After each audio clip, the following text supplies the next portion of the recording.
વાત સુરતની સંદેશ ન્યૂઝના રિયાલિટી ચેકમાં સામે આવી છે ચોંકાવનારી હકીકત। સુરતની સિવિલ હોસ્પિટલમાં નથી સ્વીકારવામાં આવતી 500ની નોટ। સરકારના પરિપત્રનું સુરત સિવિલ હોસ્પિટલમાં ઉલ્લંઘન થઈ રહ્યું છે। સંદેશ ન્યૂઝના દર્દી બનીને ગયેલા રિપોર્ટર સાથે ઉદ્ધતાઈથી વર્તન કરવામાં આવ્યું। છૂટા નથી આ લોકોને કેમ સમજાવવા જેવા ઉદ્ધત જવાબો આપવામાં આવ્યા। છૂટા પૈસા ન હોવાથી કેસ પેપર ન કાઢી અપાયા દર્દીને।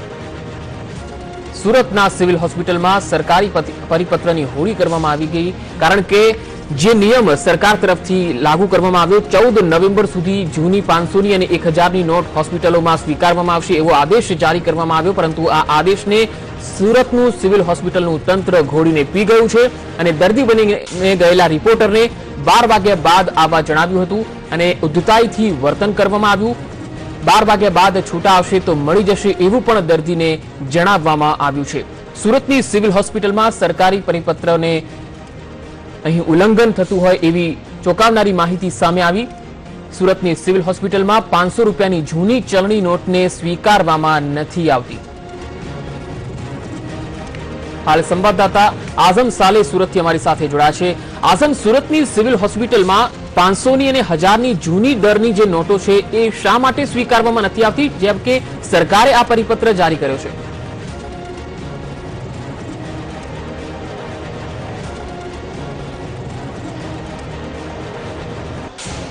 जी खरेखर चौंकावनारी बात ये सामे आई है कि जયારે संदेश न्यूज़नी टीम सूरतना मजूरा गेट विस्तारमां आवेली सिविल होस्पिटल खाते पहोंची हती रियालिटी चेक करवा माटे, त्यारे एक कड़वो अनुभव सामे आव्यो छे। रूपिया 500ની जूनी चलननी नोट स्वीकारवानी ना पाड़ी हती अने मात्र एक बहाનું बताववामां આવ્યું હતું કે આમાં છૂટા નથી, તમારે 2 કલાક પછી આવવું પડશે, છૂટા આવશે તો તમને મળશે અને સ્પષ્ટપણે નકારી કાઢવામાં આવ્યું હતું અને કેસ પેપર પણ ના આપવામાં આવ્યો હતો। ત્યારે હાલ આપણા સાથે રાબિયા સાલે છે, તેમને પૂછીશું કે તમે જ્યારે ત્યાં ગયા હતા દર્દી બનીને તો તમારા સાથે શું અનુભવ થયો? શું જણાવવામાં આવ્યું હતું? આજે હું પોતે એક દર્દી બનીને સિવિલ હોસ્પિટલની લાઇનમાં ઊભી રહી હતી, 500ની નોટ લઈને ઊભી હતી। ત્યાં મેં એમને રિક્વેસ્ટ કરી હતી કે મને ઘણો તાવ છે, હું ઘણા દૂરથી આવી છું, એટલે તમે મને કેસ પેપર કાઢી આપો। 500ની નોટ જોઈને એમણે 500ની નોટ નહીં સ્વીકારી અને એને બદલે એમણે છૂટા નથી એવા બહાના મારી સાથે કહ્યા। જ્યારે કે મેં એમને ઘણી બધી રિક્વેસ્ટ કરી અને કીધું હું ઘણી દૂરથી આવી છું, મારાથી ઊભા નથી રહેવાતું। એમણે મને એમ જણાવ્યું કે મારી પાસે છૂટા નથી, છૂટા ઉછાળીને મને બતાવવામાં આવ્યું છે કે છૂટા નથી અને ત્યાર છતાં પણ મેં એમને કીધું કે તમે બંને બીજી બારીમાંથી લઈને મને છૂટા કરીને આપી દો, તો પણ 500ની નોટ નહીં સ્વીકારવાના બહાનાના અંદર એ લોકોએ મને 500ની નોટ નથી લીધી અને છૂટા પણ નથી આપ્યા। તો સંદેશ ન્યૂઝની ટીમ સાથે આ અનુભવ થયો છે એ વિચારવા જેવું છે કે અહીંયા દર્દીઓ આવતા હશે અને પીડાતી હોય ત્યારે તેના પરિવાર અને સગા સંબંધી સાથે કેવો વ્યવહાર કરવામાં આવતો હશે તે આજની આ ઘટના પરથી ફલિત પણ થઈ રહ્યું છે। જી આઝમ, આપ અમારી સાથે જોડાયેલા જ રહેશો। આવો દર્શકોને પણ એકવાર બતાવી દઈએ કે સુરતના સિવિલ હોસ્પિટલમાં આખરે આ ચોંકાવનારી હકીકત શું હતી। सर्दी खांसी बुखार बहुत है, छूटा नहीं, मेरे पास भी नहीं। उम्र कितनी है? हम नोट तो लेते हैं ना, मुझे देने के लिए चाहिए ना, 500 का काम देखो ना दिन हो जाएगा, मैं खड़ी नहीं रह पा रही हूँ, बहुत दूर से मैं छुट्टा कहाँ से दूंगी? मेरे घर से थोड़ी रखूंगी पैसा। आप देखो तो सही, इनके पास होगा शायद, नहीं हमसे अगर आप 500 की नोट लेते मेरे पास छुट्टा नहीं है। हाँ जाओ ट्राई तो करो, देखो उनके पास है आपके पास है, हो जाएगा।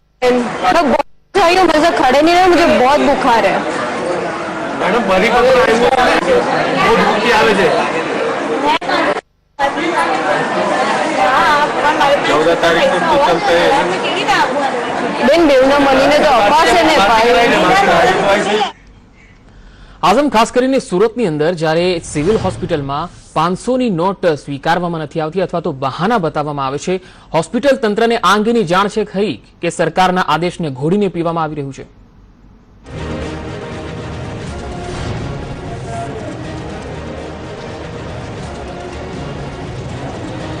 जी खरेखर જોવા જાય તો જે હોસ્પિટલનું તંત્ર હોય આ વાતોથી અજાણ ના રહેતું હોય છે, પરંતુ ડાક પિછોડાની પદ્ધતિ અપનાવવામાં આવતી હોય છે।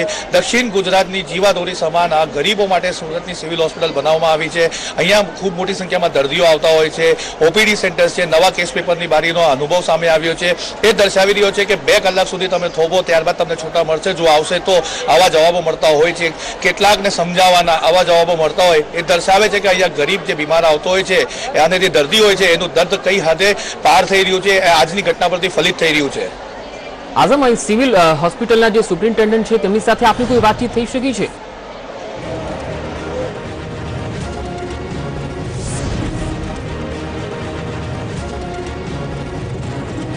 જે હાલ એમના સાથે કોઈ વાત નથી થઈ, પરંતુ થોડા સમયમાં એ હોસ્પિટલ આવી જશે.